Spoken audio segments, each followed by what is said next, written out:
The pandemic has had a devastating impact on gender equality and could roll back decades of meaningful gains. The current induced crisis will also impact women economically and widen the gender gap. Bulawanaka, I'm Stanley Simpson, and welcome to this episode of Reset Fiji. Tonight, we are discussing gender equality. Since our first episode, it has been highlighted that women are bearing the brunt of extra childcare and domestic duties and are losing jobs in greater numbers, particularly from sectors such as tourism, retail, sales, and manufacturing. In Fiji, women are more likely to be employed in domestic, health, and social care sectors, where there is a greater risk of job losses and infection. Violence against women and children has increased significantly during this lockdown, with 527 cases of calls to the Ministry of Women's helpline. Yet, despite the bleak news, the pandemic is a unique window for us to address our social ills, to unearth, to redesign, and rebuild our social fabric. Tonight's panel will help us reset Fiji for all women's equality. And joining me tonight, Nalini Singh, the Executive Director of the Fiji Women's Rights Movement; Semi Lotawa, co-founder of Rise Beyond the Reef; Shamima Ali, coordinator of the Fiji Women's Crisis Center; Kameli Mbatiweti, CEO of Fiji Employers Federation; and Kim Beddoes, the Managing Director of Party and Events Fiji and Fiji Weddings. Ladies, gentlemen, welcome to Reset Fiji panel on gender equality. Nalini Singh you're a feminist and a social development specialist with over 17 years of experience in design, implementation, management, monitoring, and evaluation of women's rights and development programs in Fiji, in the Asia Pacific. Let's start the show. Thank you, Stanley. And since I am sort of setting the scene for Reset Fiji for gender equality, let me begin by what my three ideas are, and then follow that up with why these three ideas matter to me and to the women's movement in Fiji. So my first idea is, it may seem very simple, but we have not seen this a lot since COVID-19 as a pandemic impacted us. And this is about working together with compassion and empathy. And an example of this is the Fiji CSO Alliance for COVID-19 Humanitarian Response, which includes 8 different organizations, and out of the 8, 7 organizations are led by women. And in many of these organizations, they have been first responders as we went into a situation when COVID was rearing its impacts. We have the NGO Coalition for Human Rights, which is again a coalition of several organizations, and it has been vigilant throughout in terms of documenting human rights abuses under the guise of COVID-19 response measures. My second, idea is that, it's around the fact that there is no time to waste. At a time when we are scrambling for data to analyze, women's rights organizations had been working with multiple stakeholders, including the United Nations agencies and government and other stakeholders, to analyze the situation and suggest recommendations for government and donors for their responses to the crisis, because we knew what the situation was going to turn into because of our experience in terms of working in situations of disasters. So we had the gender-based violence working group and the COVID-19 gender responsive working group, and these were amongst the first to get into action and release findings well before the reports that we are seeing right now in terms of rapid assessments. And finally, listening, and more listening with intent. So to ensure that our recovery and relief efforts are responsive, we need to listen and capture the voices and stories of diverse women and girls who are being impacted by this pandemic. And one of the groups that is very disproportionately impacted, and their experiences are important to document, in terms of what their reality is when mapping out the road to recovery, is diverse women and young women, because as a society, as a culture, do we really listen to them? So this panel is important because if you're talking about reset, then we have to talk about gender equality, because even before COVID-19 came, and we're seeing the impact, the reality around gender equality in Fiji for all women was already grim. And the COVID-19 situation has exacerbated that grim reality. For women, girls, members of the LGBTIQ community, and others who are marginalized and vulnerable in Fiji. Each context is different, and various subsets of the population of Fiji have different needs and capabilities, and these change with unique and intersectional identities. As the women's movement has been saying, we don't live singular lives. We wear multiple hats, and we have multiple roles, and each must be looked at in terms of the responses we're getting to. If I am to touch on some of the key areas in setting the scene for tonight's discussion, I have to say that informal workers, whether wage workers or self-employed, many have lost their jobs and income during the crisis, which we know. Most informal workers are women, living and working within and between informal settlements, street locations, and rural areas. They do not have secure employment contracts, and therefore usually do not enjoy workers' benefits and social protection. So developing effective response measures for these workers, such as site work vendors, market sellers, those in precarious work, domestic household work, nannies, care workers, and others, can be very challenging because of the fluid nature of those informal economies. Next, I would say is that 40% of rural women work as farmers or workers on farms, and 85% of our market vendors are women. So there's a significant gap in rural women and men's income in Fiji, with women earning 25% less than men. So restrictions that have come about with COVID that has reduced mobility has impacted vendors' source of livelihoods and has led to increased business costs. Women farmers and market vendors are not covered by income protection, such as paid sick leave or unemployment or social protection and security measures. And they have been, one of the most vulnerable in this situation. And if I have to take an example, 77% of our market vendors, vending is their only source of income on a weekly basis to cover business expenses and household basics. Majority have, next to small savings and weekly working capital.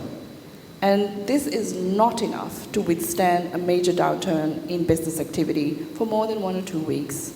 And it's the same situation for women farmers. We're looking at women in the tourism sector. Most of the jobs are at minimum wage levels. We're looking at cleaners, restaurant staff, receptionists, and there's only a quarter of women managerial and professional level positions that are held by women. We know that the tourism industry provides an important market for women-owned small and micro businesses, and there is room for considerable future expansion. But with the way the developments are happening at the moment, this sector is heavily compromised, and if not factored then there won't be any response plans for those that are not included. We have to speak about the health sector and the fact that women make up most of our health sector. Women comprise 63% of the health workers in Fiji, and up to 89% of the nursing staff are women. 98% of our midwives are women, 77% of our lab workers are women, and 55% of the medical staff are women. So, and in the family, women are the primary caregivers of sick family members, people living with disabilities, and the elderly in the family and in the community. We also see at the same time non-communicable diseases as a major cause of death in Fiji. For women, we have breast and cervical cancer as one of the top 5 reasons of death in Fiji. There's severe prevalence of anemia in young women as well. And we have significantly high adolescent pregnancy rates in Fiji as well. Fiji is facing an epidemic of violence against women and girls, both in the private and public sphere. And it has some of the highest recorded rates of violence globally. There's violence in the home, there's violence in the communities, there's violence in the workplaces. We see that when we talk about unpaid care work, what we are finding now is that whilst we say women bear the burden, what we're finding now is that young women are now bearing the burden even more significantly. And this has amplified with the closure of schools and the fact that there are children at home and the burden of care is falling on younger women who are probably not able to complete their higher education. So in order to move forward, there are several suggestions to think about. One is to include diverse women's leadership in every response and recovery decision-making process at the local, municipal, and national levels. We have to ensure that a response is inclusive of civil society and women's rights organizations. We have to ensure that the development of long-term economic recovery plans which address gender inequalities in the economy are thought about and discussed in a meaningful way. We need to ensure that any regulatory reforms include reforms that improve gender equality. We must ensure, and there's been a lot of discussions around social protection measures. So we have to say that any social protection measure that is brought in, or even the existing ones, has to reflect an understanding of all Fijian women and girls' special circumstances and recognize the care economy. And some of it includes prioritizing women or women-headed households, prioritize women and girls with disabilities as well as older women. We have to look at women and girls living in both the urban and rural informal settlements. We have to prioritize benefit packages for all community frontline workers, especially healthcare workers, social workers, and market vendors who are at the greatest risk of infection. And finally, we need to relax requirements and expand the beneficiaries in existing social protection schemes. Speaking about my final points, and this is in terms of the approaches we need to be taking, we must ensure that there is meaningful engagement when we say all of government approach. So the setting of priorities and effective coordinated gender response plans, budgets, and outcomes across government institutions must have everyone from government on the table with women, civil society representation, and all those that matter. We must have a human rights approach. So whilst there's a strong economic argument for ensuring a gendered approach to COVID-19 response, it is fundamental that the national response is adherent to human rights law, which guarantees everyone the right to life, to freedom from violence, access to justice, to housing, food, water, sanitation, public education and health, and to provide medical care to those that need it. And last, there has to be an inclusive and targeted approach. And this demands the understanding of lives of individuals impacted in all their diversity.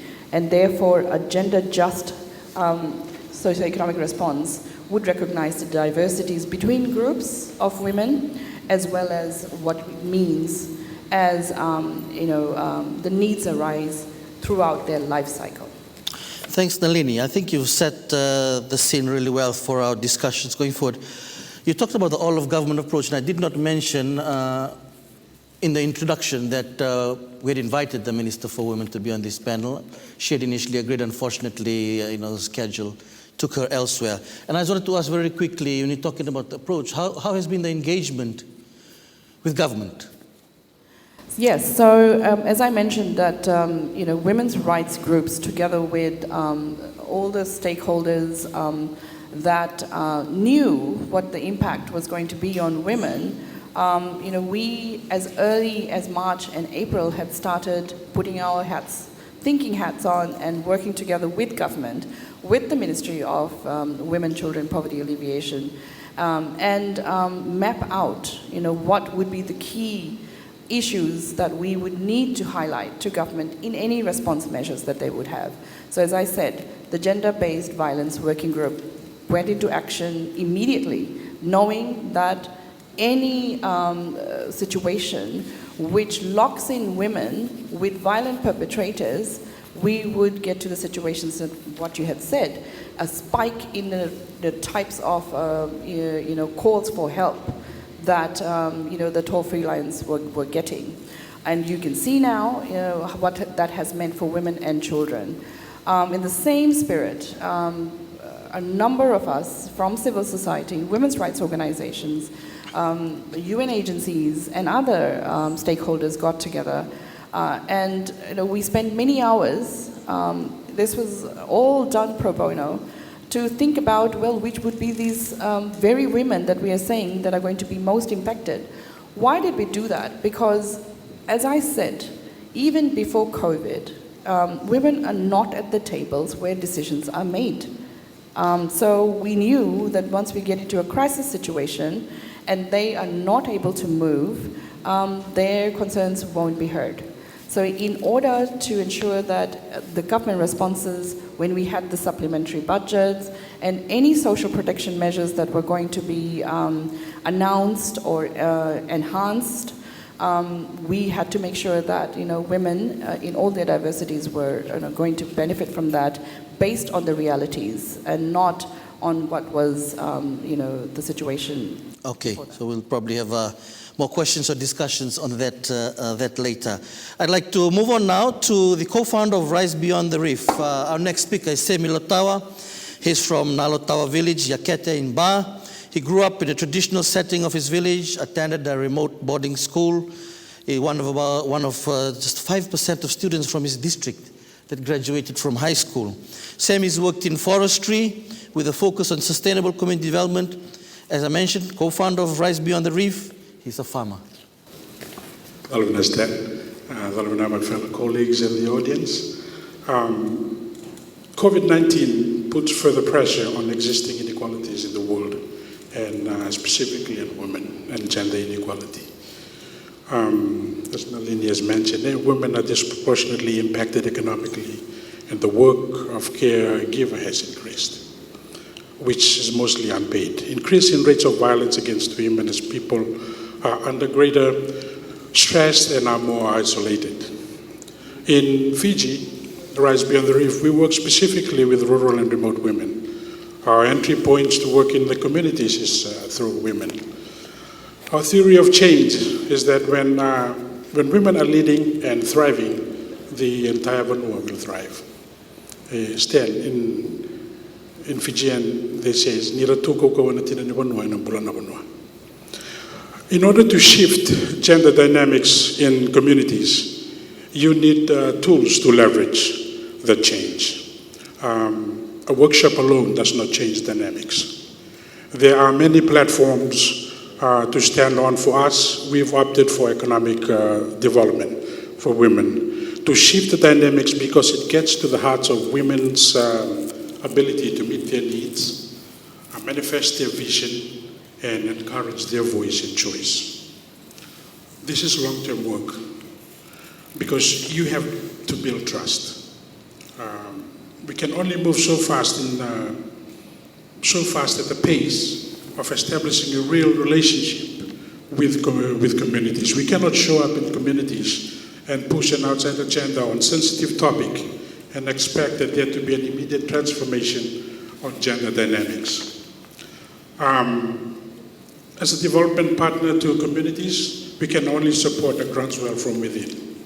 Stanley, if we take a colonialist approach to promoting rights-based framework, it doesn't match up. This is from what we have experienced from the ground.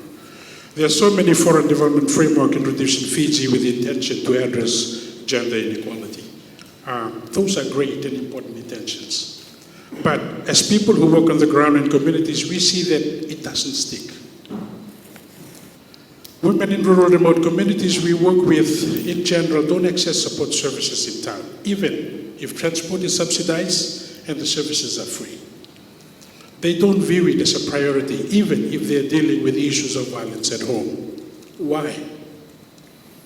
They're often coping with a number of issues at once. We have to listen carefully to understand where the entry points are to supporting them.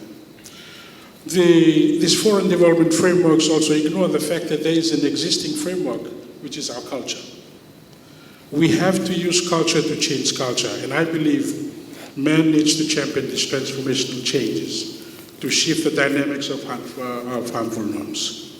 Harmful norms are learned behaviors. For us, we have taken the approach of developing a safeguarding team comprised of men and women to help champion and support a process of shifting our culture to become stronger by recognizing the importance of women, providing opportunities for them to lead and respecting their rights. When we talk about addressing unhealthy behaviors and norms in Itauke communities, we need to look at ways of working together as a community to create a total abundance framework for all. We need to use our own framework to be able to successfully address issues in our communities and culture. Unaka. Sammy, your point about using culture to change culture. Interesting point. So who do you work with there? We work with communities. And can you give an example?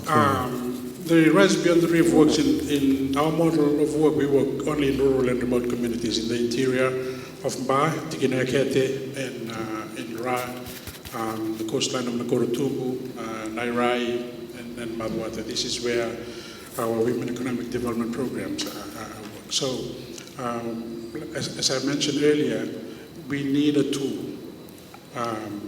to stand on in order to address these core sensitive issues about gender inequalities in the community.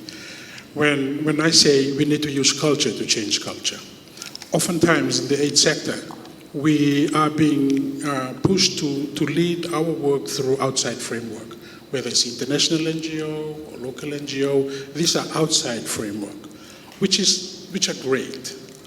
But we often forget that there is a framework already existing in the communities that we work with. That is the culture. And oftentimes, that's why I said that nothing sticks, because we are trying to push in these outside frameworks, which are good, with good intention, but couldn't stick to the ground because we don't allow it to the existing frameworks that is already there.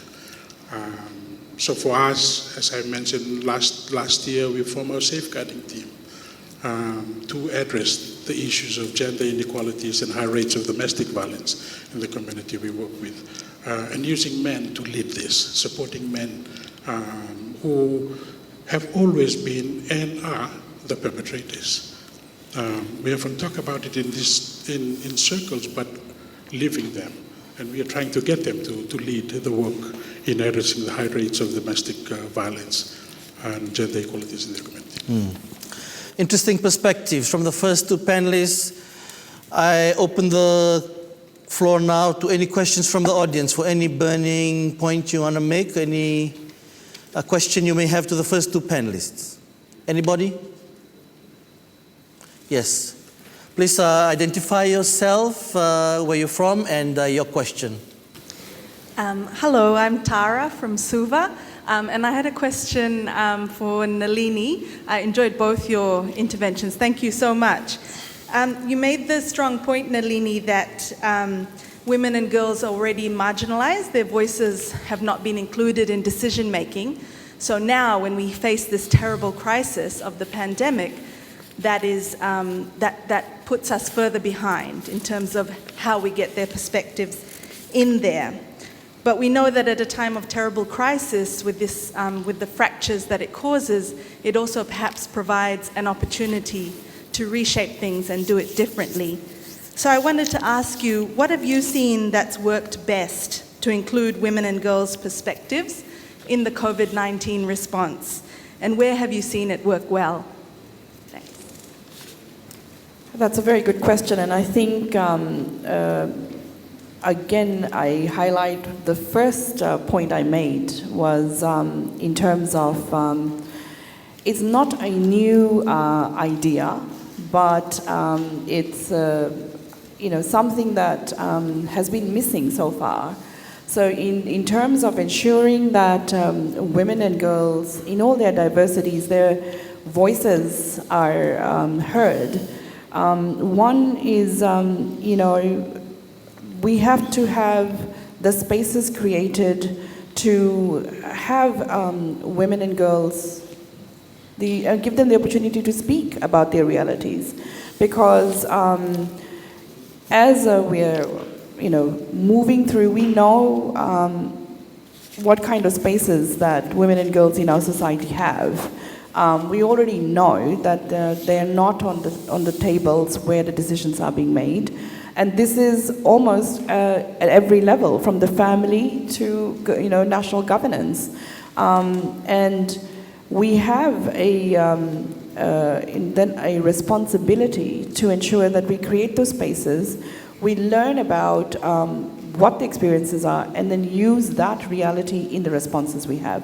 So intentful, meaningful spaces created, and listening and understanding, so that all the responses we have is cognizant of that. There are many examples of such, I would say, convenings and spaces happening, and one that I can definitely speak about is from my own organization, the Fiji Women's Rights Movement. And we knew that with the closure of schools, the closure of universities, moving of education to online means, it was going to be very difficult for most of our young women to be coping with doing exactly that, continuing learning at the same stream as it was before. So with that backdrop, we knew that we had to talk to as many young women as we could to find out, what the reality is, because having a response of saying, we're going to now have online learning, we're going to have radio programs for educational purposes, and we're going to have TV sessions. When we know that it's very difficult for young women when multiple care burden becomes a reality for them, that won't be possible. And that's exactly what we found. And in a recently released rapid assessment survey we have put out, that's one of the things we find, that women, young women, have no time. One, they don't have the money to buy data to get onto online classes. They have moved back into their homes, which could be away from the institutions, and therefore have no connectivity. And so when we're listening to that, we know that the response that has come from at least one ministry has not been adequate. So that becomes, in my opinion, intentful listening to what is being said. And we are hoping that those in the decision-making, positions are taking heed of what we are saying, because, if we are saying that everyone is to progress and move out of this situation, then we cannot have a situation where half the population are not able to do exactly that. Right. Sammy, you have a comment to that? Yes, for us in rural and remote communities, yes, way before the pandemic, they have been in isolation and they have been trying to figure out how even to get closer and close up the gaps of inequalities and economic in the communities. As we work with rural and remote communities, this challenge, COVID-19 pushed things back for them, from not only for young women, but also as a family. It further exposed the existing poverty cycles that they are going through. Punaka. Now, just to recap, since we started the Reset Fiji series, we've been running polls to get feedback from the public. And from last week's topic, which was tourism, the topics of interest on the screen right now, you can see for yourselves the feedback that we've been getting from you. And please participate in this week's poll so that we can see the kind of topics that the public is interested in discussing. Now, I could just say, ladies and gentlemen, Shamima Ali, but Shamima is the coordinator of the Fiji Women's Crisis Center, has been for the last 34 years, in case someone may have been hiding somewhere and don't know. She's also the chairperson of the Pacific Women's Network Against Violence Against Women. She has worked extensively on the elimination of violence against women in Fiji and the Pacific. Shamima will speak on the current situation of violence against women in Fiji, especially during this pandemic, and on the challenges in the way forward. Very good evening to you. Nalini has mentioned the issue of violence against women, but I think the more we repeat, the better it is. Violence against women, as we all know, remains the biggest problem in our country, one of the biggest problems for women in our country. The National Survey on Intimate Partner Violence says that 64% of women, we are on the higher side in the world globally, 64% of women have experienced domestic violence, physical, sexual, and emotional violence at the hands of their intimate partners. We believe 1 in 3 women are raped in this country, and only 10%, less than 10% are ever reported. The survey also showed that 16% of women were raped or sexually abused before the age of 15. So the rates are pretty high, and we are seeing that every day in the media, in our courts, at the police stations, and so on. With COVID-19, the preventative measures, the lockdowns, the curfews, the social distancing proved very conducive to create an environment for violence against women to thrive. Survivors were locked in with their perpetrators, and there was a lot of coercive control, emotional abuse, as well as physical and sexual abuse. And when I'm talking here today, I'm inclusive of women with disabilities, children, girls with disabilities, and the LGBTQI community and their vulnerabilities also. During COVID, during March and April, we saw an increase, and as Nalini said, we're very quick to recognize. If you worked in this area, you just know all the preventative measures are actually it gives the perpetrator a lot of time, a lot of space to perpetrate. So we went into lockdown mode ourselves, how we were going to do our business, because we knew we could not do face-to-face counseling, so phones were made available to all the counselors. We also run we contracted by government to run the 1560 line for domestic violence, which is a toll-free line, so that also went into action. And what we found was that we saw an increase in calls of about 200% from March to April, and that's a lot. Men were also calling in, but most of the calls were for domestic violence. And of course, we found out during this time that lack of justice, access to justice services were more pronounced during this period. Women could not get out of their homes, and the perpetrators were watching their every move. Some agencies, unfortunately, were also were supposed to be responding, were not responding as they should have. And if you want to know more about all this, you can go onto our Facebook page, and a lot of literature is now available for what happened to women. I'll move right on to the key challenges now. The first one, of course, is patriarchy. We must remember, before this virus, there has been another virus with us, and that is the virus of patriarchy, as a feminist friend of mine from India says. This is a virus that has been with us for ages, long before COVID-19. Globally, 137 women are killed daily by their intimate partners. So we've been dealing with this virus also for a long time, so with COVID, more so now than ever before. breathing so that I don't go off. And patriarchy encourages and sustains gender inequality, unequal power relations, discrimination, structural violence against women, and all forms of violence against women, girls, and children.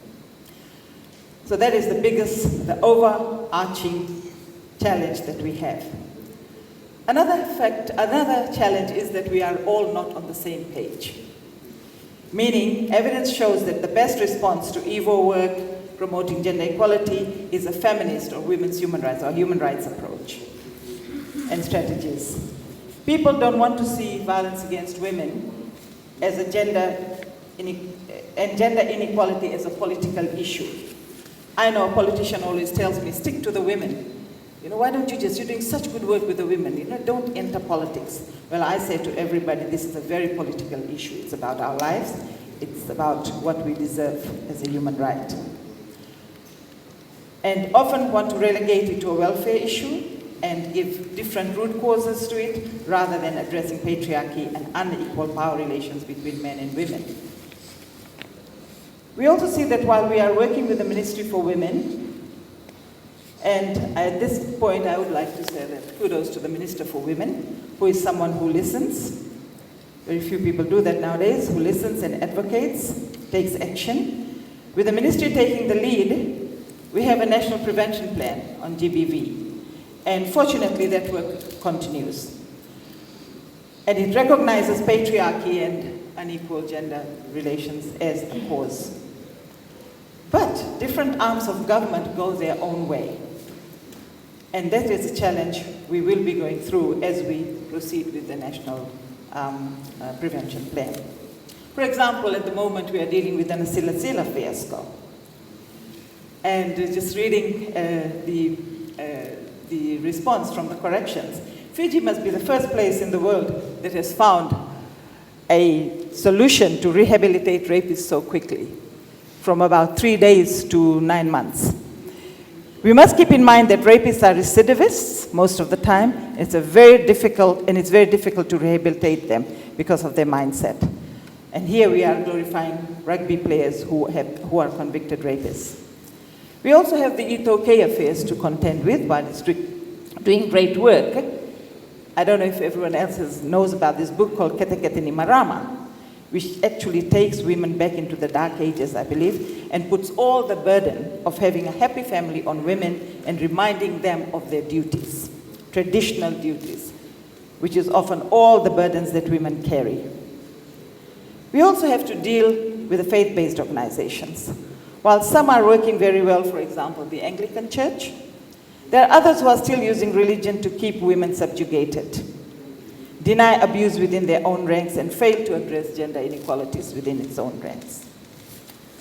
Then, as a panelist previously has mentioned, the elephant in the room, which is increased militarization. And what we're seeing during this time, during this COVID period, is the fact that very unsavory rogue governments are using COVID-19 to curtail human rights and justify human rights violations.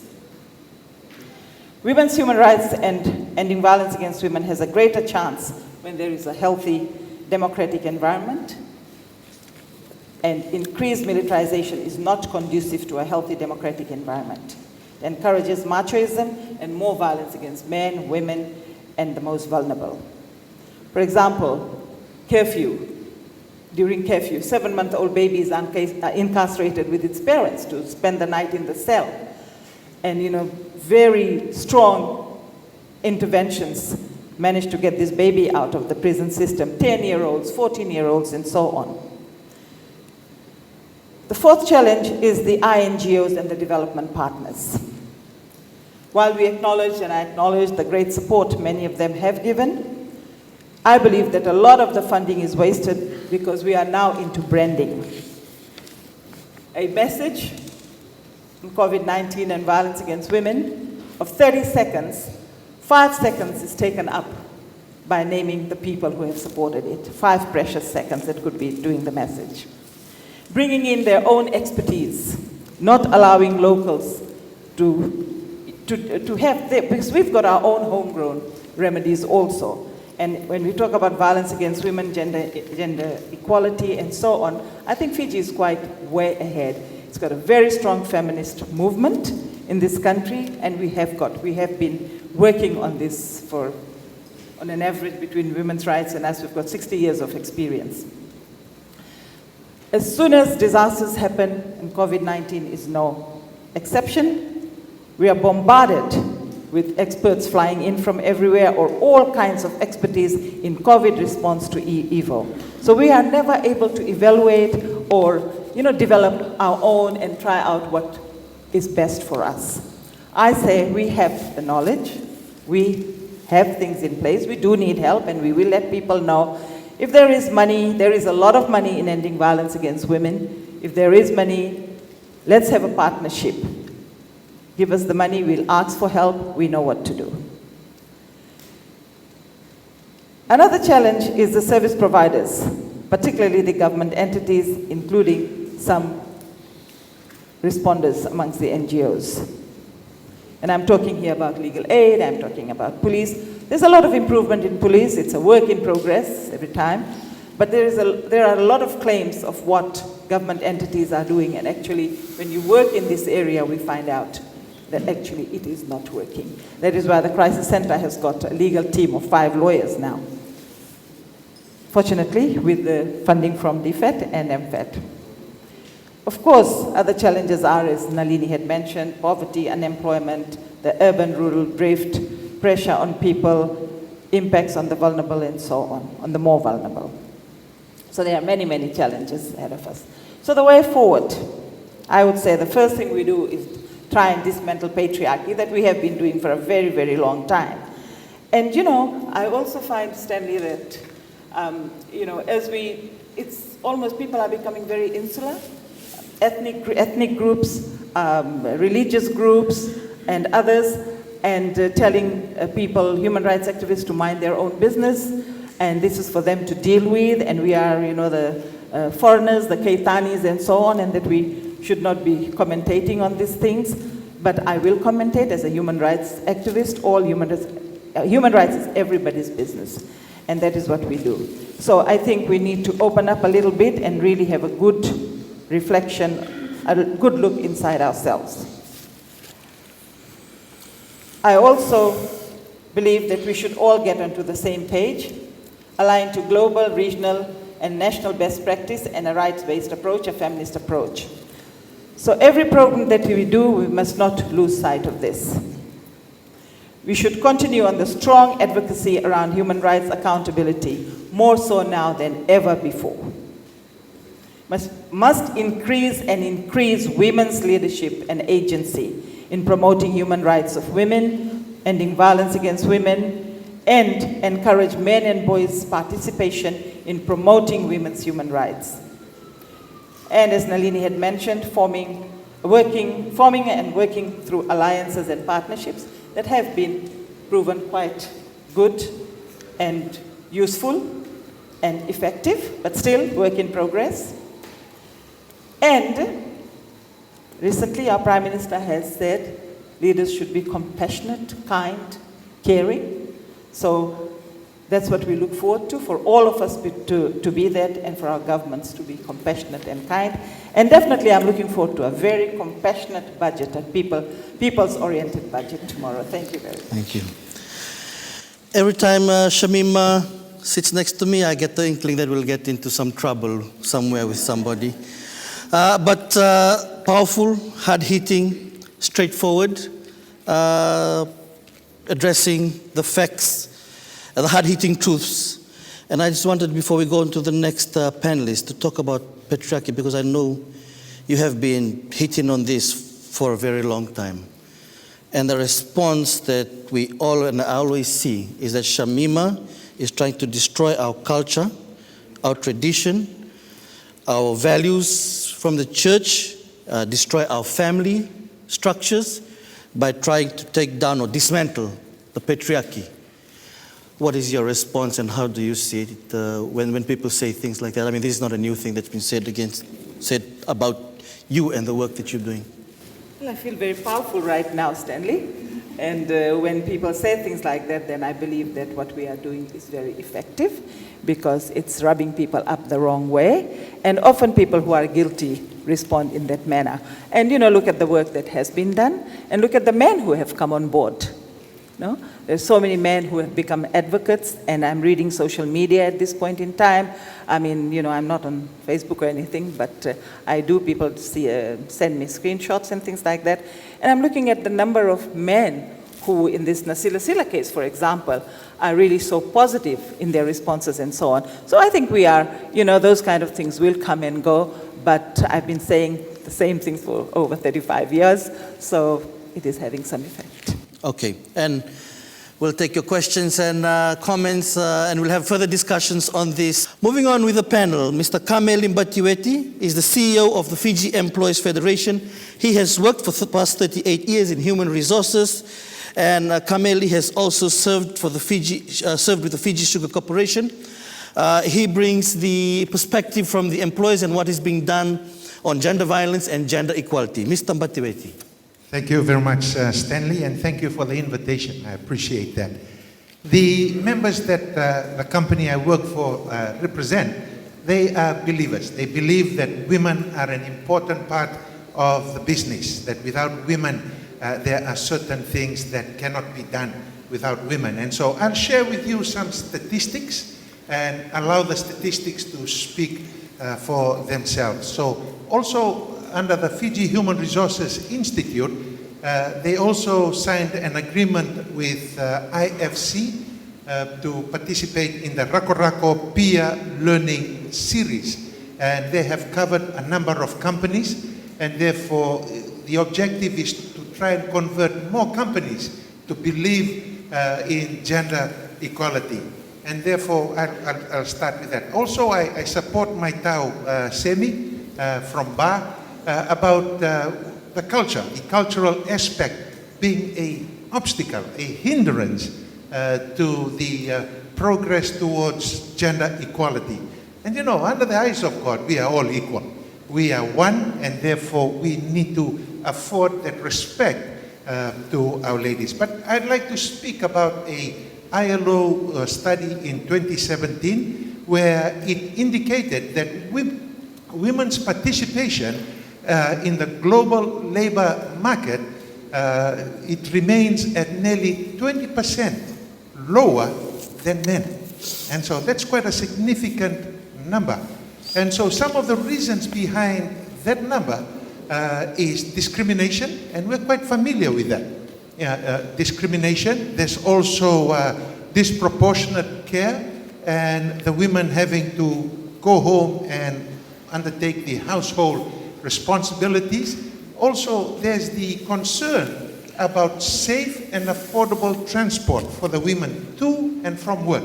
And so the last one, which is the evil one, is the gender violence against our women. Just last year, approximately 8 women died at the hands of their intimate partner. And the intimate partner was a baby once, born out of a woman.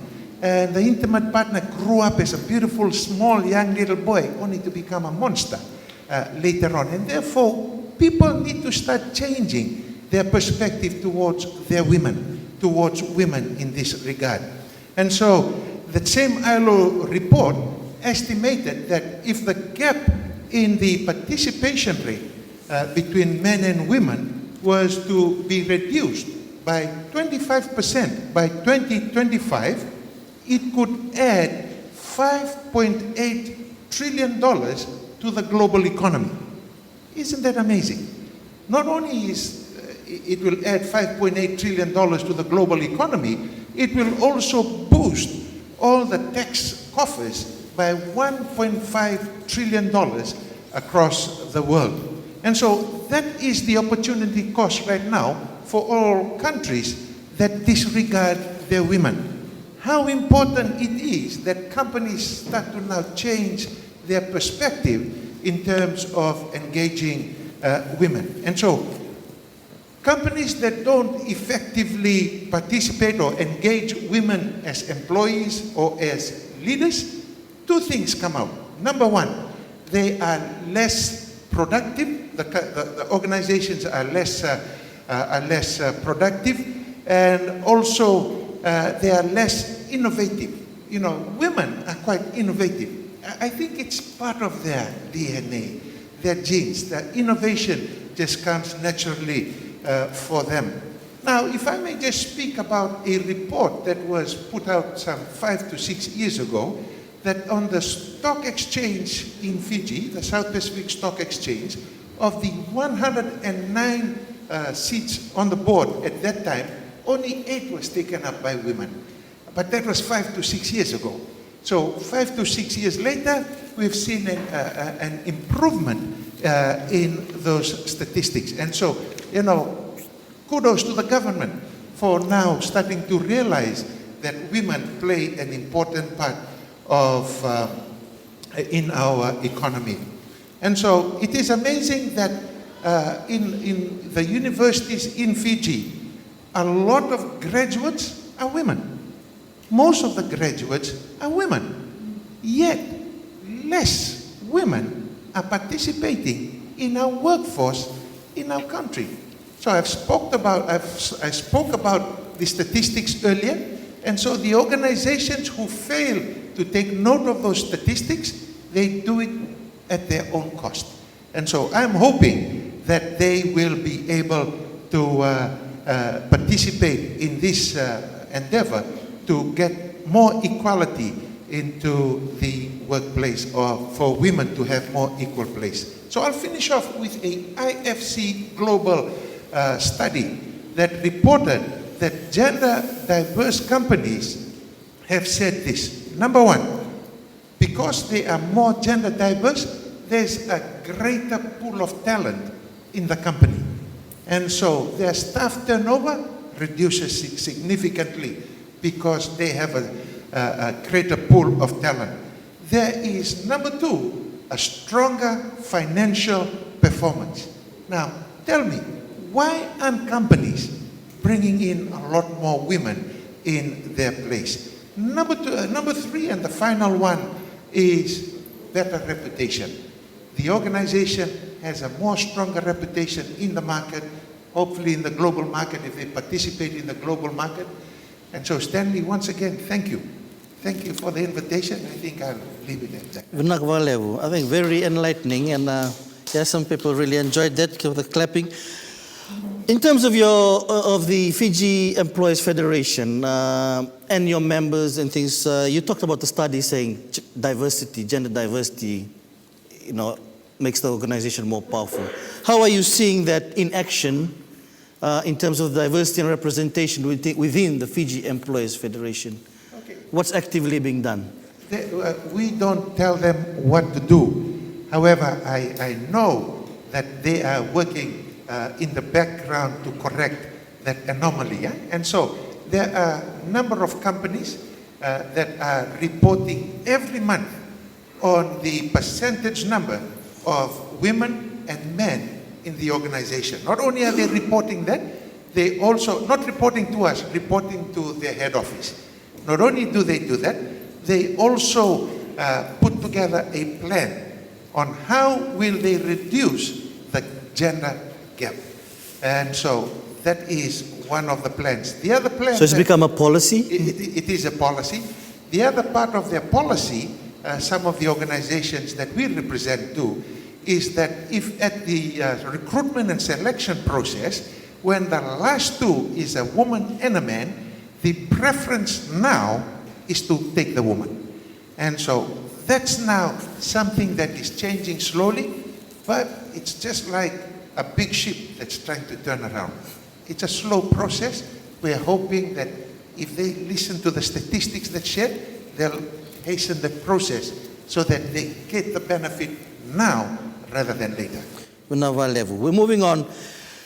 Kim Beddoes, 2018 Fiji Businesswoman of the Year recipient. She's the youngest ever recipient of the Fiji's highest award for women in business in Fiji.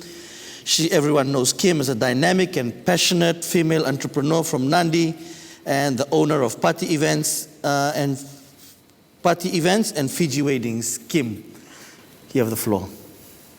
Good evening, everyone. First of all, as a former radio announcer, my concern here is talking too much. So I will try my best to try and stick to the few key points. So what I'd like to discuss is, first I need to paint a picture. Then I would like to tell you about my experiences as a business owner in the tourism industry, surviving or trying to survive COVID. And last but not least, I would like to finish with how you can help. By you, I mean people that still have jobs. By you, I mean people that own businesses that are not directly involved with the tourism industry. So, imagine this. The reason I need to paint this picture is because I have spoken to friends, I have spoken to business owners that have businesses and live outside of, for lack of a better word, the dead zone, which is the tourism industry, which is Nandi and the Coral Coast. And when I speak to my friends and business owners in Suva and Lautoka, we're on different planets. It feels like we are on different planets. And that's why I think it's important that I need to paint a very clear picture for you. So the picture. Imagine we're out at the ocean. We're on the ocean with a flotilla of boats. The biggest, brightest, shiniest boat of them all being the tourism industry. The rest of the boats representing all the other industries in this country. Beautiful Fiji. We've been hit by a rogue wave. And the biggest boat, which is the tourism industry, has gone down. We're not above water, we are down. We have sunk to the bottom of the ocean. And floating on top of the ocean is debris. And hanging on for dear life on that debris is us, the tourism industry. The owners and operators of the tourism industry and all the support services. Now, all the other boats have also hit the same wave, but guess what? They're still afloat. Their engines are still running. They have managed to bail the water out, but they're still running, yes, at a slower capacity, but they're still running. So us, the tourism industry, hanging on for dear life to the remnants of our boat, we're hanging on to the debris. Help. We need help. I don't know how else to say it. And we need help 3 months ago. Not today, not tomorrow. We need help 3 months ago.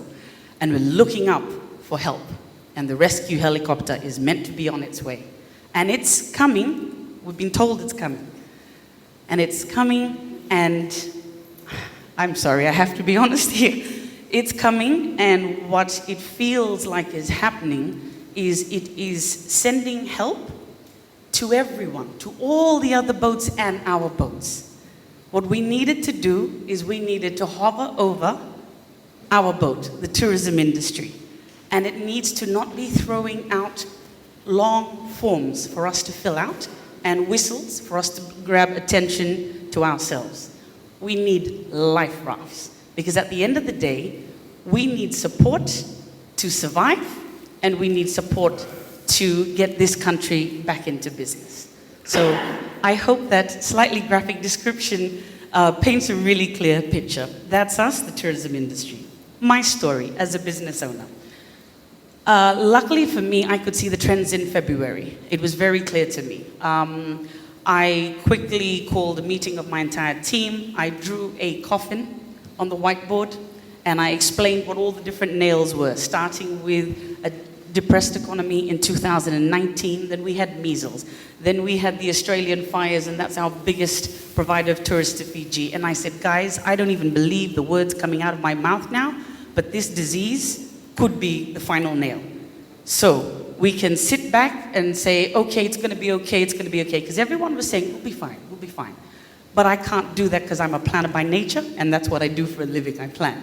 So I said to my team, I want us to batten the hatches now, which is exactly what we did. We went about, we gave notice to our landlords, we went about reducing all of our costs as fast as possible, and we literally closed doors the day of the first COVID case in Fiji. Now, some experiences I've had since then. Then, of course, we've all gone into shock. I think March, everyone was in shock. April, everyone's still in shock. May, we're still dealing with all of this. So some of the experiences that I had, there's many I could tell. I'll just stick to two. So, as part of battening down the hatches, I wrote to my mobile phone service provider. And I said, hi guys, due to the huge effect of what this disease, COVID, is having on our business, we've decided to batten the hatches down now, and I would like to request to cancel our contract until further notice. Their response to me was, first question is, but why? Why do you want to cancel our services? I said, as per the first email I sent to you, in the first line, due to the catastrophic effect that this potential, because this is still March, is going to have on my business, while I still have no debt with you, and I'm still up to date with my bills, I would like to cut my losses now, so that I don't create a debt that I have no ability to pay, and I will come back online once my business is back to life.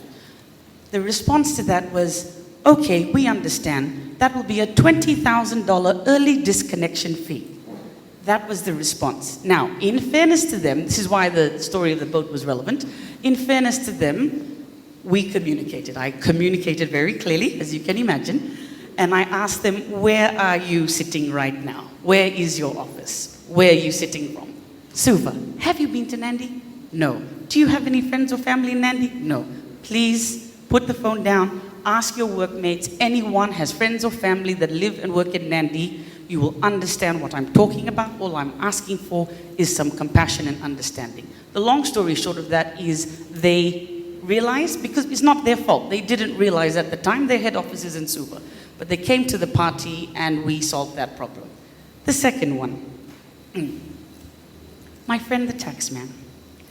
My friend the taxman, which keep in mind, I wrote to everyone in March as I was I was battening the hatches down. I wrote to my friends FERCA and I wrote to my friends FNPF with basically the same request. Please help, this is what's happening, we're not running away, etc., etc. So FERCA, to be clear, I owe FERCA some money for March. FERCA owes me 3 times as much money. So my request to my friends, the taxman, was, listen, I understand the difficulty you must be going through because your biggest revenue earner through taxes in the tourism industry has come to a grinding halt. You can't afford to be giving tax refunds. That's okay because I don't want a refund. I'm requesting, could you credit what I owe you against what you owe me? And then the balance we can sort out when I come back to life. So I won't get into all the details for fear of a knock on my door tomorrow morning, but needless to say, there was no empathy, no understanding. Instead, I got told, if you don't provide the following list as long as my arm, including every single bank statement since the beginning of time, since I started my business, if you don't provide all of this, then we, under section XYZ, will negate your refund due to you. That's the compassion I received from the taxman. So I have since sent them a very honest communication back and simply advised them that if my company goes under, they will be singly responsible. And all I'm asking is for compassion, understanding.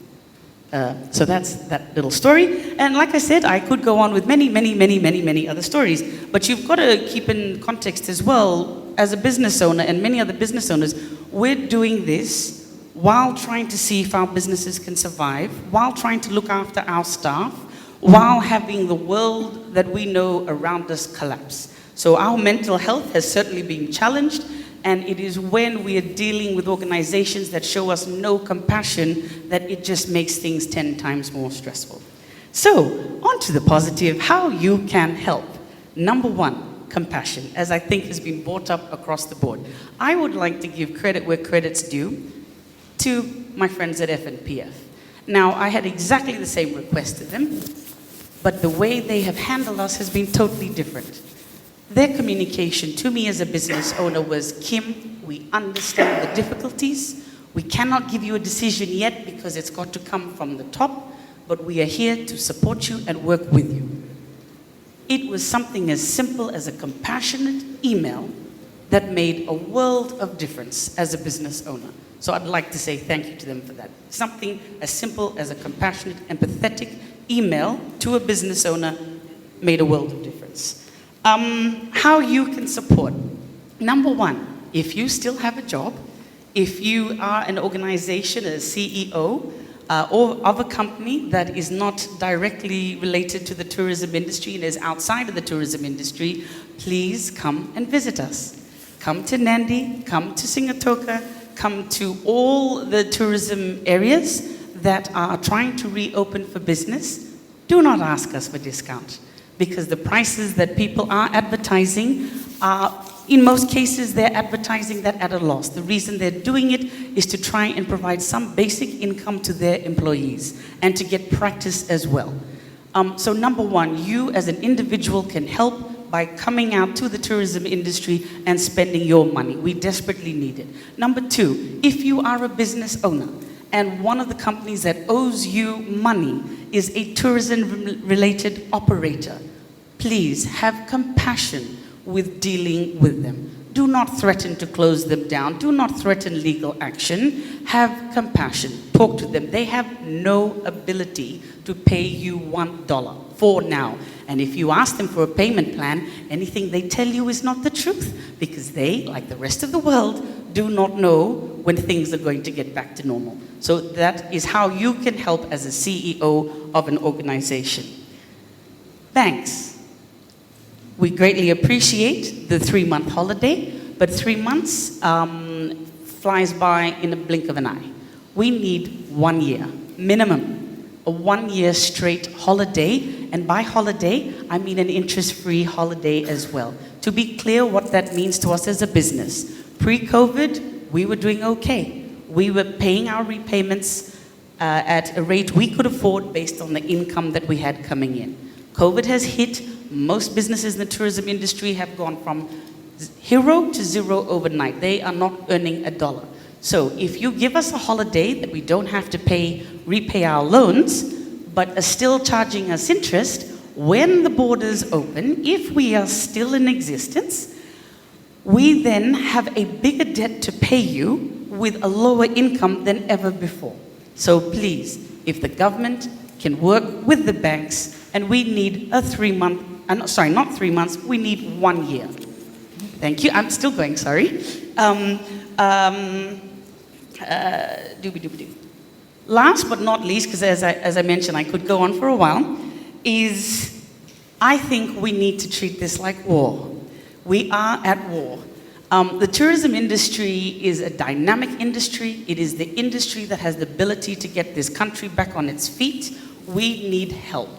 We need help now, and, well, we needed it 3 months ago, but we need it urgently.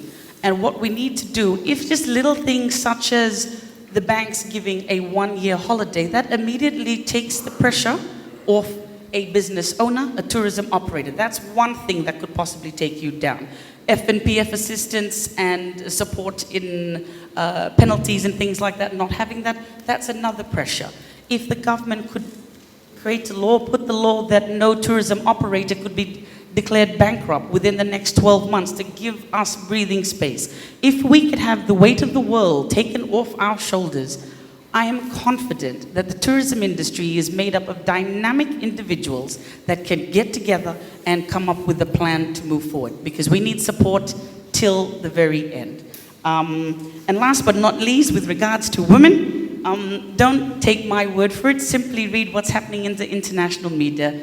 It has been noted that countries that have female prime ministers and presidents, women leaders, tend to be faring better than those that are led by men, and I think the key ingredient for that is empathy. I think we shouldn't waste this pandemic. We should take this opportunity to reset Fiji, and I think this is the time for women leaders to step up and shine. Inaka. Thank you very much, Kim, for the great insight into what's happening and also emphasizing on the need for compassion. Time has come upon us, and I'd like to give quite some time for discussions. I'm opening up the floor now for any questions from the audience. So we have one. Yes, please. I would like to thank the organizers of Fiji Reset for this event. I've followed the last few events and have been very impressed with them. And I would like to congratulate you, Stan, in particular, for your marvelous job at being the head of the panelists. And and also to congratulate the 5 panelists that we have here today. But I have some things I want to say. I want to take us back to the beginnings. In 1990, when we changed our constitution, it was thanks to the work of people like Shamima through the Fiji Women's Rights Movement, the YWCA, and the Songo Songo Wakamarame Tauke, that we managed to factor into the Constitution, in the Bill of Rights, the issue of gender. At that time, people spoke only of sex. So gender was included into the Bill of Rights in 1990, and then followed by the rest of the Constitution, which we shouldn't have had so many of.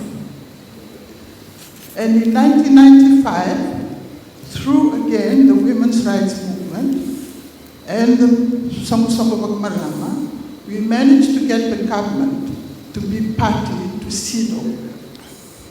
You don't need me to tell you what CEDAW is about.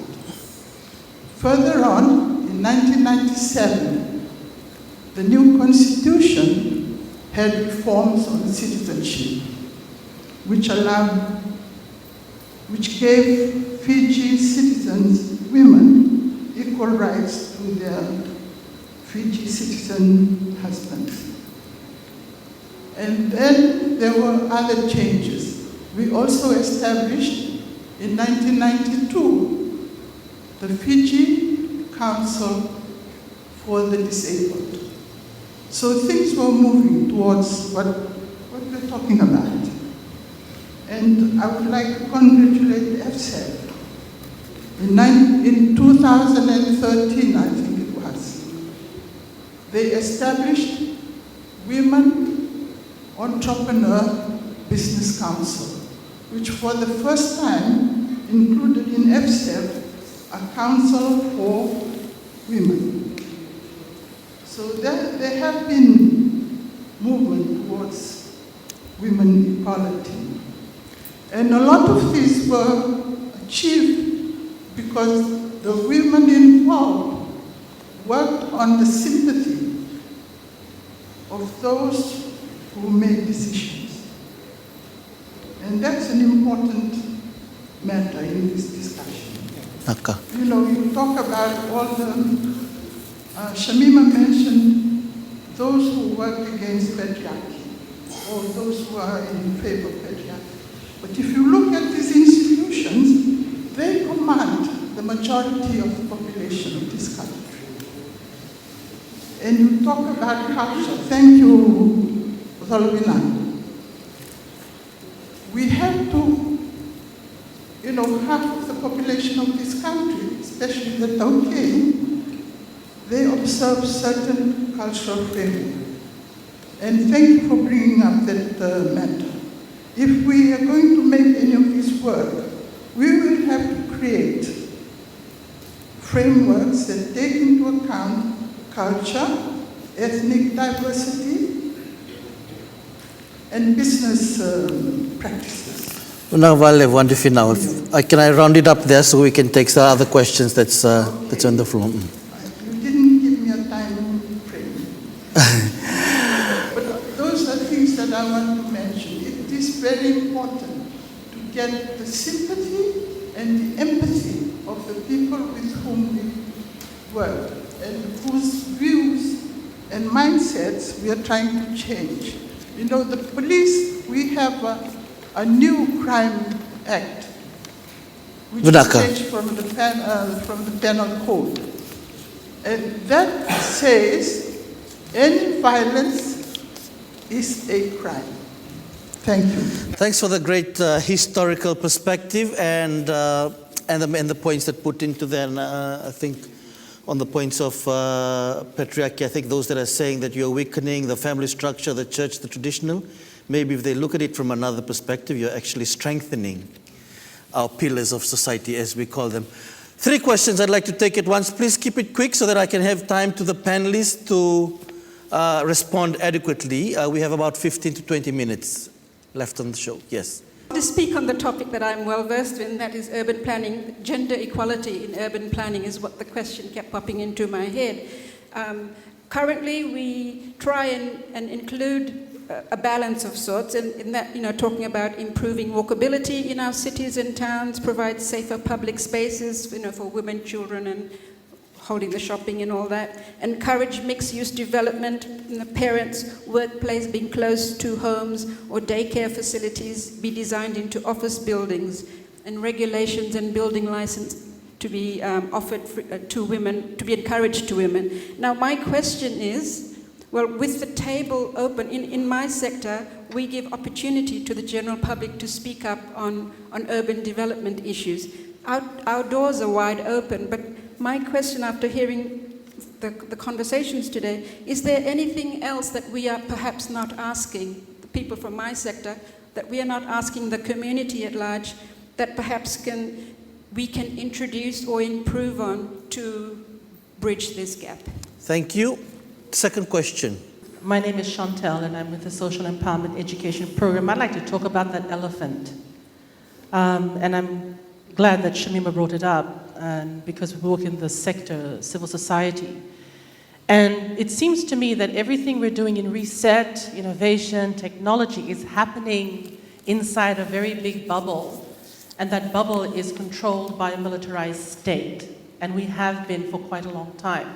My question is, Shamima, from your long engagement with the sector over the several coups that we've had and the several constitutions that we've had, what is the impact of a militarized state on women in particular? We know that the stats have gone up since COVID, but like you've been saying, this pandemic has been going on far longer. That's one.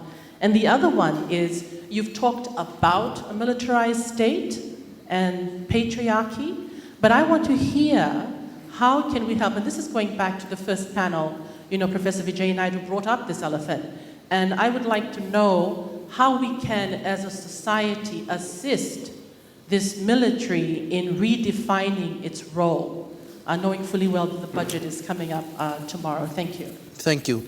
I know there's one or two more, but let's get the panelists to respond on the two questions. One on what are we missing out on in terms of the spaces, the urban planning spaces, and on the militarized state.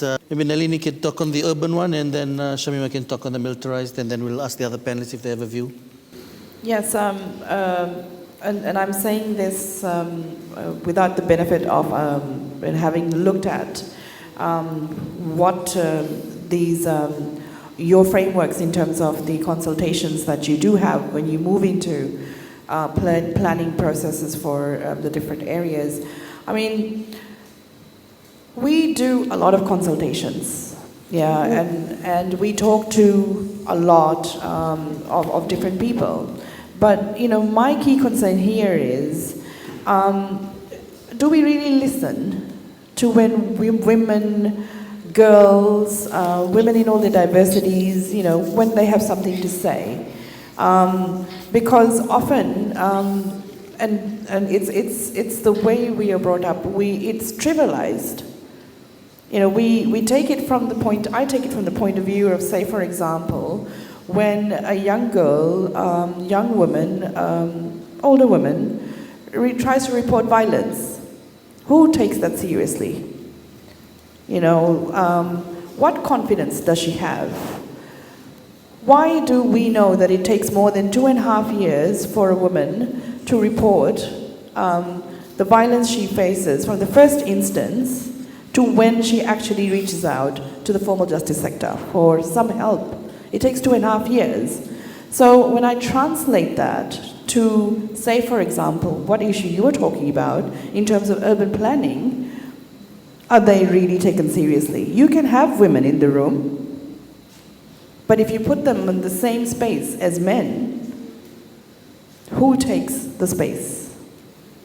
So what I'm trying to say is that in recognizing the context, that in interrelating the experiences we have on working with other issues, we must realize that if we have to create a space where women will be heard, then you have to create the space that where they will be able to speak up.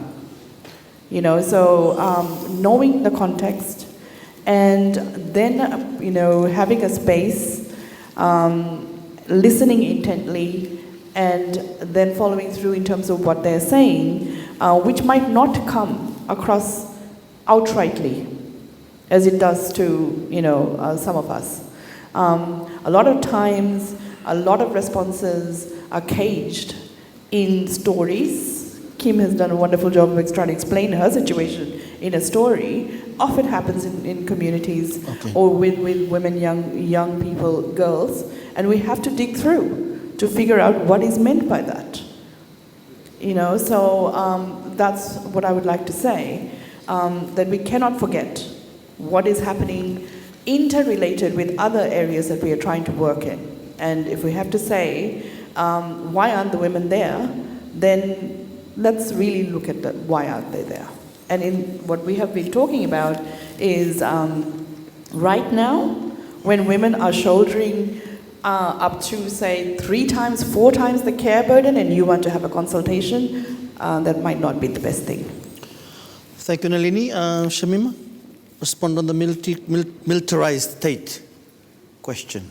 Where do I start? Okay, I'll be very brief. So, impact of militarization. So, one of the things I did talk about was the increase in machoism, and we've seen it in '87, we saw it in 2000. We did a paper on the impact of militarization of the coup on women, and we also looked at, so we saw an increase in sexual harassment, increase in violence against women at that point in time, increase in violence per se, around whenever there have been coups and so on, and we're sort of experiencing that right now also. It also limits spaces for open dialogue. There is a lot of fear, and so stops free speech, discussions, and so on. Taking over the role of police. You know, it's getting like a bit merged. We don't know what is the role of the police, what is the role of the military. And the fear also goes into when we have domestic violence cases where the perpetrator is from the military, there's a huge reluctance to go after him and have him charged. It takes very strong intervention to be able to do that. You know, so these are the ways. Also, we look at cadet training in schools. Cadet training in schools. What is it teaching our people? You know, and they're doing it with guns and so on. And also some of the leadership training and things like that that are going on is being done by the military. So, you know, so they are, for me, they are getting into all aspects of life. In here, in governance and everywhere else. How do we minimize? So that's just very briefly my take on it. How do we minimize? We are not having enough conversations. The spaces aren't there for us to have those conversations, or to have those conversations around the role of military in a civilian government. Thank you. 2 questions from the floor, please. I've got a question for both the gentlemen in the panel. One to Kameli, very quickly. Is there some way of more formalized or uniform implementation of the national gender policy among the employers? Because I know some of the factory employers are starting to put in flexi hours or childcare services for their workers, but this needs to be formalized and put across in much more many other employers, because at the moment there's very ad hoc and it's not uniform. Second question is to Semi. We've talked about culture, and I think it's fantastic because we do need to recognize the role culture has, but I think sometimes we have this misunderstanding that culture is seen in a very positive way. For gender perspective, sometimes there are some aspects of culture which is actually quite damaging. How do you negotiate the spaces in the village when you're trying to work with men to prevent violence when it comes to gender violence particularly? Thank you. Thank you. In fact, I'd like to get those questions addressed before we go to the next question. So please. I'll address the first one. I don't think FSEF should be the one who rolls that policy out, because not all the organizations are part of our membership. It'll be unfair that all our members are going to, at the end, our members are believers. They're already working towards ensuring that they adhere with what their the gender diversity or gender equality platform. I think, as Andy Finau Tambakaudoro pointed out, is in the Act. If they can include it in the Act so that it becomes a legislation that allows or forces the employers that are now outside of the net to force them to come into the net and to comply with those requirements. So, and then just do the simple things. Non-compliance, just $20,000 for the CEO or $100,000 for the company. And you will see how quick the complaints will come flying through the window. Right? So maybe to you, Michael. Did I answer your question then? To some extent. Okay, we can discuss it after this if you want to. Huh? Thank you. We're starting off the discussions here on Reset Fiji. Okay, Semi, on that. For us, our context is rural and remote communities. In every work that we do in our communities, we start off with baseline surveys and gender, domestic violence and surveys. It's a separate survey. We understanding the context of the community and the issues in the communities. And this is where culture comes in, is that after identifying that a lot of these are unspoken findings, some they see it, but they don't know how to address it. And for us, for the last few years, we ride on the vessel of economic empowerment. When you drill down to the cause of high rates of domestic violence in the communities that we work with, it's not about people going to town, drinking, it's about obligations. And this is where the culture comes in, because life in the village, you are obligated to perform to the obligations of the law, to the church, the vanua, without really understanding the pockets of each community, members of the communities. And oftentimes they're taken on each other just because they want to save face and they cannot fulfill their obligations to the vanua. So when we empower women in our economic development program, our focus is for women to, we always say, to find their voice and their choice first within their household, then to their village, then to their matangali. As the women rise in earnings, they can make decisions at their own home.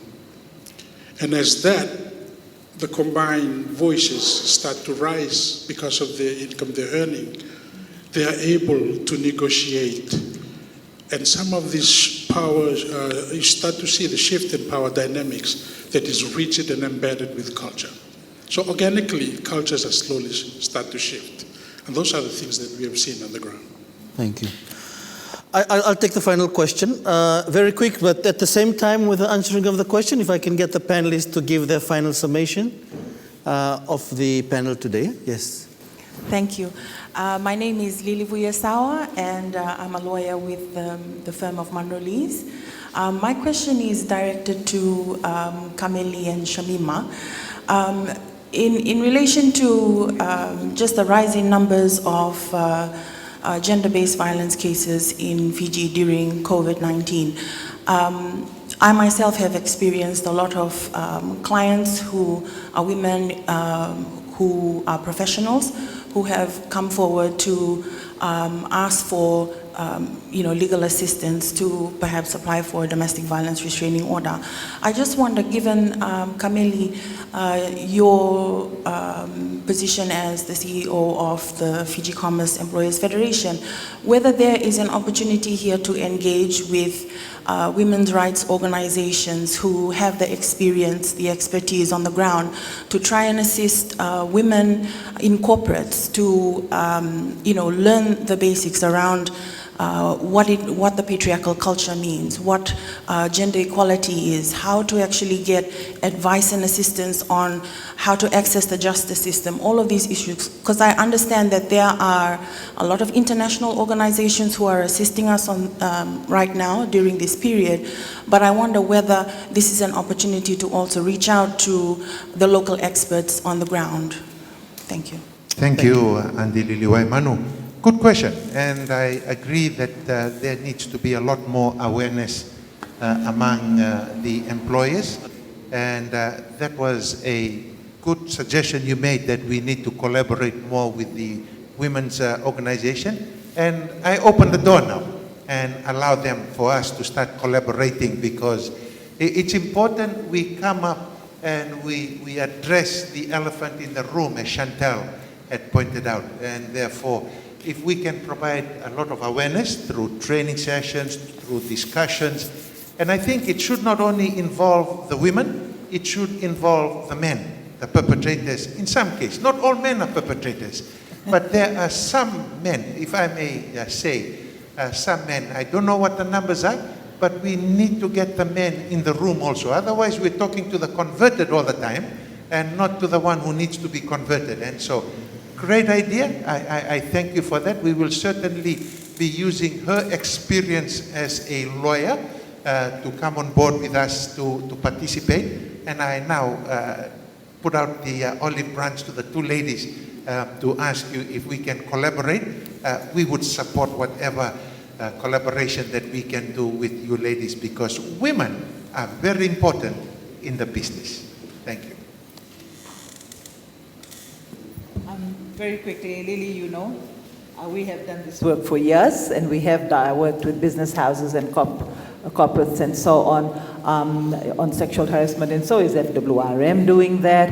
It is on an ad hoc basis, depending on if they want to invite us over. So that work is a work in, but I do agree with you that it has to be more systematic. Thank you. We are coming to the end. I know there's a lot of other questions, and there's many of these things we'd like to delve in further, but time has caught up on us, as it usually is in these discussions, and a lot of great points made by the panelists. I'd now like the panelists to sum up their presentations, or sum up what they've heard, the discussions. We'd like to start from you that side, Kim. Give your perspectives. Again, reiterate some of your points, and then we can... Quickly. Yeah. Okay, sorry, I just want to clarify. I mentioned earlier that I mentioned the word war, which might have scared people. I was meaning that in the context of the fact that we business owners need help to survive, and then we also need help to be ready and start our businesses when the borders open. And when the borders open, we are at war with every other country in the world whose tourism industries are going to be giving the most, discounts, etc., etc.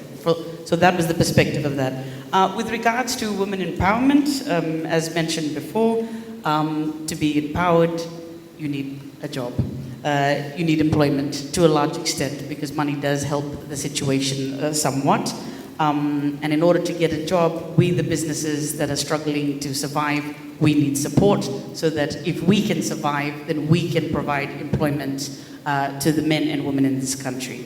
I think the biggest thing here is where women lead is with empathy. And empathy is the most important thing that is going to get us through this situation in every context, from government through to businesses, through to every aspect of the country. So thank you very much for the opportunity to speak. My experiences are only that of myself, but thank you. Thank you, Kim. Thank you, Stanley. For me, it's women are equal with men. That's the only message I want to emphasize. Women are equal with men. And if the companies who still do not believe in that, look at the statistics I shared, they continue the way they're going at their own detriment. Thank you. I would just like to say that the discussions have been really good around here, and the questions from the audience. But for me, one of the things I really want to push for is that we are in dire straits. As Kim said, we are in the same storm, but on different boats, yeah? And some very privileged and some right down at the bottom. But we need to all get together. I've already pushed for a bipartisan approach, and also involving all the CSOs and so on that we need. We have many, many good people in this country. We have many brains in this country, and we need to use all of this. But I also call for a kind, caring, and compassionate leadership in this country right now. And the leadership from women must be commended. Thank you. Shamima. Sami. Stan, my last 3 points. One, tools to leverage shift in dynamics in the communities. This is a long-term process. For us, Creating a safeguarding team alone is not going to solve things. We need staying power to keep supporting men in their transformation and fertilizing the process. This work needs to be paired with ongoing programs to achieve lasting results, whether it's through farming projects, churches, sports club, if it needs to align to the needs, lifestyle, and culture of the people we are trying to reach. Second, the existing tables. To acknowledge and understand the existing knowledge and leadership before we arrived in the partner communities. The Pacific is overcrowded with reports and studies conducted by persons outside of communities. If we understand existing table and listen to them, we can strengthen the community, the existing currencies, abundance, and acknowledge the communities in the process of connecting global and regional development targets to particular communities' needs and strength. And lastly, the decolonization. Colonialism is unfortunately echoed in many development strategies. Through outsiders' perspective and evaluation framework that dictate what matters, how needs get prioritized, defining the tools for measurement and evaluating which skills or existing structures in traditional communities is relevant. Many of us, Fijians who work in aid sector, have been affected with colonizer virus. We need to practice self-awareness of whose lands and privileges we are representing in our actions. Thanks, Stanley. My first point would be, and I only have two, is that gender neutral is not gender responsive. And we must name it in order to have it. And I take an example of what Kim has been saying. You know, if we are to say that we want more women leading businesses, more women entrepreneurs, then in a situation like this, when we have women entrepreneurs coming up and explaining their problems, why can't we respond to that? You know, and so therefore, being gender neutral, in my opinion, does not serve the purpose at all. And finally, 2020 is a momentous year for women all over the world, because it marks 25 years of a key document that has the highest, I'd say, commitments around gender equality, women's empowerment, which is the Beijing Platform for Action, the Beijing Declaration. This was the year that was meant for us to be celebrating 25 years of the commitments, one looking at the fact that we had not even achieved what was outlined in that action plan. And, you know, we have many discussions at the national, regional, global levels to plan the path forward. But, you know, to also celebrate that, you know, we had that document and our governments had committed to it. However, we have the COVID situation, and each and every commitment, every action point, there has been rolled back. From violence to women in business, to information technology, to women in peace, to environment, rollback in every action point.